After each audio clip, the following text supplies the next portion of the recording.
Hello students, good morning. जैसा कि आप देख रहे हैं, आज आपका न्यू लेसन शुरू हो गया जिसका नाम है अध्याय 9। लेसन 9 में आपको स्टडी करना है जीनोम। ठीक है, जीनोम, मानव जीनोम परियोजना, ये पूरा आपका टॉपिक है। मानव जीनोम परियोजना एवं डीएनए फिंगरप्रिंटिंग। ठीक है, तो ये आपका लेसन 9 में अध्याय 9 में आपका जो टॉपिक का आपका लेसन का नाम है जीनोम, ह्यूमन जीनोम प्रोजेक्ट, इसको बोलते हैं मानव जीनोम परियोजना एंड डीएनए फिंगरप्रिंटिंग। ये अलग टॉपिक है। ठीक है, तो देखते हैं सबसे पहले क्या आपको स्टडी करना है। सबसे पहले आपको स्टडी करना है यानी कि जीनोम। जीनोम किन्हें कहते हैं? जैसे मान लीजिए ये आपका डीएनए है। ठीक है, ये क्रोमोसोम से इसके अंदर डीएनए पड़ा है, ये आपका डीएनए हो गया। तो यही आपका क्या है? यही आपका जीनोम है। क्या है? यही आपका जीनोम है। ठीक है ना, इसे क्या बोलते हैं? इसे जीनोम बोलते हैं। तो जीनोम क्या होता है? अनुवांशिक होता है, चाहे वो माता पिता का क्रोमोसोम्स हो। ठीक है, ये माता पिता का क्रोमोसोम होगा, जो दोनों में जब क्रॉस हो जाएगा तो इस प्रकार से अगली पीढ़ी का क्रोमोसोम बनता है। ये बन जाएगा, इसमें भी डीएनए पड़ा है, इसमें भी डीएनए पड़े हैं। जो डीएनए होते हैं वही आपके जीनोम कहलाते हैं, क्योंकि इनके ऊपर जीन पाए जाते हैं। इनके ऊपर क्या पाए जाते हैं? इनके ऊपर जो जीन्स होते हैं वो पाए जाते हैं। वो जीन्स क्या करते हैं? एक पीढ़ी से दूसरी पीढ़ी में ट्रांसफ़र हो जाते हैं। तो इसमें भी जीन होते, इसमें भी जीन होते। तो एक क्रोमोसोम आपका फादर का हो गया, एक मदर का हो गया। दोनों जब क्रॉस करेंगे तो नया क्रोमोसोम बनेगा। तो नया क्रोमोसोम बनेगा मीन्स ये क्या? जीनोम है, अनुवांशिक है। तो माता पिता के जो क्रोमोसोम्स होते हैं वो अगली पीढ़ी में ट्रांसफ़र हो जाते हैं। तो जीनोम क्या है? जीनोम आपके डीएनए है। क्या है? डीएनए। ठीक, जो अगली पीढ़ी में ट्रांसफ़र होते हैं। अब इसमें लिखना है, आपको क्या समझना है? किसी जीव में गुणसूत्रों के एक आवर्त समूह पर उपस्थित कुल डीएनए ही जीनोम कहलाता है। तो बात क्लियर है? ठीक है ना, तो समूह पर उपस्थित कुल डीएनए ही जीनोम कहलाते हैं। अर्थात किसी जीव के कोशिका में उपस्थित आवर्त समूह के गुणसूत्रों के डीएनए में न्यूक्लियोटाइड क्रम के रूप में संग्रहित जैविक सूचना है, उसका जीनोम कहलाता है। अब मान लीजिए बता रहे हैं ये क्या सेल है, कोशिका है। तो डीएनए आपके केंद्रक में होता है, यानी न्यूक्लियस में डीएनए पाए जाते हैं।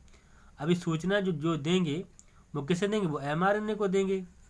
ठीक है, किसे देंगे? एमआरएनए को देंगे सूचना।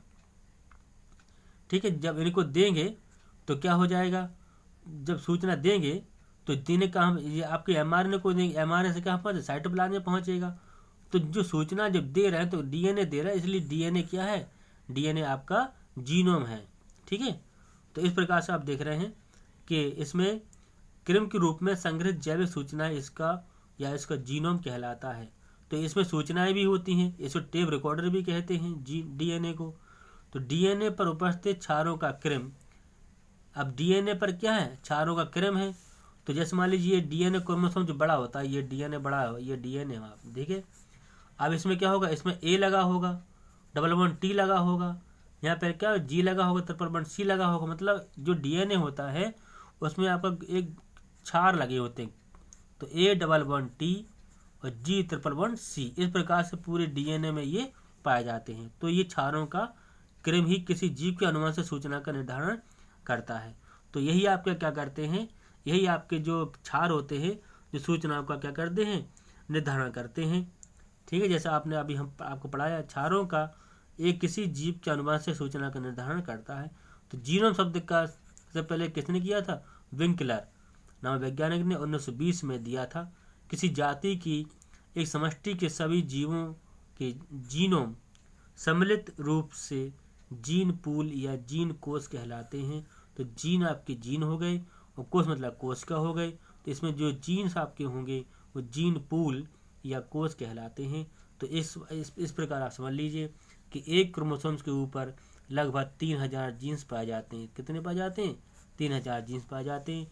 तो इनके जो ग्रुप होगा, इनको जो समूह होगा, उसको जीन पोल के नाम से जाना जाता है।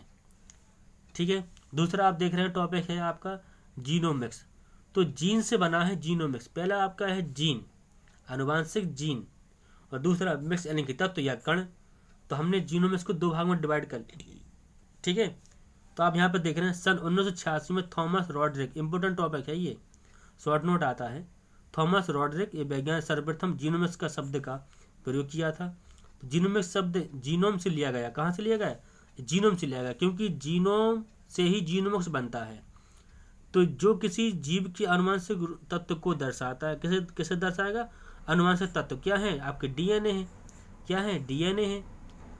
रॉड्रिक ने जीनोमिक्स शब्द का प्रयोग जीनोम के मानचित्र, मैप, श्रृंखला निर्धारण तथा विश्लेषण हेतु किया था। वास्तव में जीनोमिक्स जीनों की संरचना तथा उनके कार्यों का अध्ययन है।